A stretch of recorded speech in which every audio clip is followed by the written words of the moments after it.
कल रात मैंने तेरी शराफत देख ली है मेरा सिंगल। राघव की आवाज़ जहरीली थी। मेरे सामने ज़्यादा दिखावा करने की कोशिश मत करना। मीरा की सांसें तेज हो गई, सीना ऊपर नीचे होने लगा।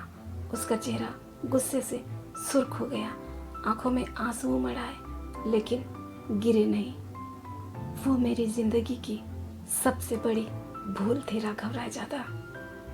मीरा ने दांत भींच कर कहा, काश काश मुझे अंदाजा होता कि वो अजनबी राघव रायजादा है।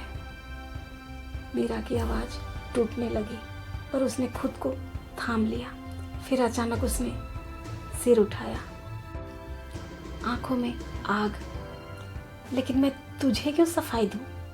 तू होता कौन है और तू कौन सा दूध का दूल्हा है? मीरा की आवाज़ अब कांप रही थी, गरज रही थी। मैंने तो तुझे देखा तक नहीं था क्योंकि नफरत है मुझे तुझसे, तेरी शक्ल से। लेकिन तू तो जानबूझकर मेरे करीब आया था। कहते कहते मीरा ने दोनों हाथों से राघव के सीने पर जोर से धक्का दिया। राघव लड़खड़ा गया, 2 कदम पीछे हो गया। उस पल उसकी आंखों में भी नफरत की ज्वाला भड़क उठी। वो बौखला गया। ओ हेलो, उसकी आवाज़ में जहर था। अपने आप को मिस वर्ल्ड समझती हो? तुझे देखने का शौक मुझे भी नहीं है। वो आगे बढ़ा, मैं भी तुझसे, तेरे पूरे खानदान से नफरत करता हूँ। कल रात में नशे में था और तुझे अपनी गर्लफ्रेंड समझ लिया था। मीरा का चेहरा कुछ पल के लिए सन्न हो गया। राघव रुका नहीं। पर तू तो होश में थी, इसका मतलब? उसने घिन से देखा। खुद को अजनबियों को परोसती रहती हो? यू। मीरा का हाथ हवा में उठा, थप्पड़ पूरा सटीक, लेकिन राघव के गाल तक पहुंचने से पहले ही राघव ने उसका हाथ जोर से पकड़ लिया। उसकी पकड़ लोहे जैसी थी। अब नहीं मेरा सिंगल, वो दांत भींच कर चिल्लाया। अब मुझ पर हाथ उठाने की कोशिश भी मत करना। कहीं मेरा हाथ उठ गया तो तू कहीं की नहीं रहेगी। मीरा कांप रही थी, गुस्से से, अपमान से। उसने पूरी ताकत से अपना हाथ उसकी पकड़ से छुड़ाया। आंखों में घृणा, नफरत है मुझे तुझसे। अगर कंपनी और मेरे पापा की बात ना होती तो तेरा चेहरा तक नहीं देखती मैं। इस पल राघव हंस पड़ा, सूखी कटु हंसी। Same here Sweety. मीरा ने एक पल उसे घृणा से घूरा, फिर पैर पटकती हुई वहां से चली गई। राघव उसे जाते हुए देखता रहा, उसके होठों पर वही जहरीली मुस्कान। तेरे एक एक घमंड को मैं चकनाचूर करूंगा मेरा सिंघल, बस तू देखती जा। कॉरिडोर फिर से खामोश हो गया, लेकिन अब ये खामोशी जंग का ऐलान थी। होटल का वेटिंग हॉल अब भी रोशनी से भरा हुआ था, लेकिन साक्षी के भीतर अजीब सी बेचैनी पसरी हुई थी। वो लगातार अपनी घड़ी देख रही थी, कभी लिफ्ट की तरफ, कभी कॉरिडोर की ओर। हर गुजरता सेकंड उसके सीने पर बोझ बनता जा रहा था। तभी सामने से मीरा आती दिखाई दी। साक्षी जैसे उछल पड़ी। वो लगभग दौड़ती हुई उसके पास पहुंची, दोनों हाथों से उसके कंधे थाम लिए।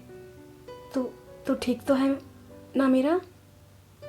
कहाँ चली गई थी इतनी देर? मीरा ठिठकी नहीं, ना घबराई, बस एक जबरदस्ती की मुस्कान होठों पर खींच ली। वो मुस्कान जो बहुत ज़्यादा सफ़ेद थी, बहुत ज़्यादा बनावटी। हाँ दी, मैं बिल्कुल ठीक हूँ, मीरा ने सामान्य लहजे में कहा। चलो अब रूम चलते हैं। उसकी आवाज़ शांत थी, लेकिन उस शांति के नीचे कुछ टूटा सा कांप रहा था।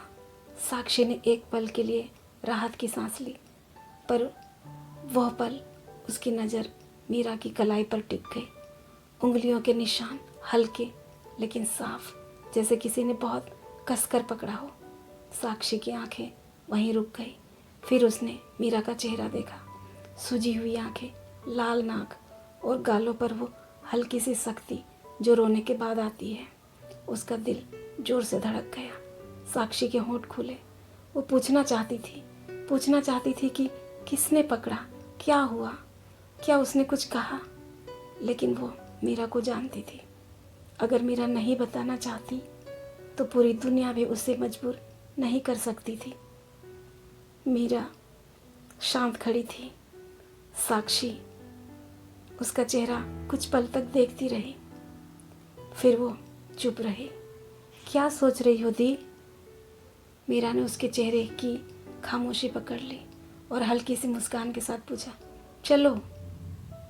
साक्षी ने जवाब देने से पहले अनायास सामने देखा और वहीं कुछ दूरी पर राघव रायजादा सीधा साधा हुआ, उसकी ठंडी चाल के साथ, जिसमें अहंकार भी था और नियंत्रण भी।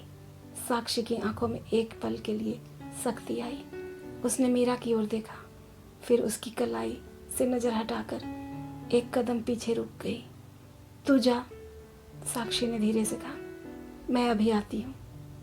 मीरा ने एक पल उसे देखा। ओके, वह हल्की सी मुस्कान के साथ बोली और लिफ्ट की ओर बढ़ गई। अब राघव रायजादा की चाल में कौन बनेगा नया मोहरा? और क्या साक्षी के सामने ट्रेन की उस रात का सच अचानक बेनकाब हो जाएगा? जानने के लिए सुनते रहिए अनवांटेड मीट, जिसे लिखा और आवाज़ दी है काजल शाह ने। आगे कहानी जानने के लिए देखते रहिए केसी स्टोरी फैक्ट्री, और जाते जाते वीडियो को लाइक और चैनल को सब्सक्राइब करना ना भूलें। तब तक के लिए धन्यवाद।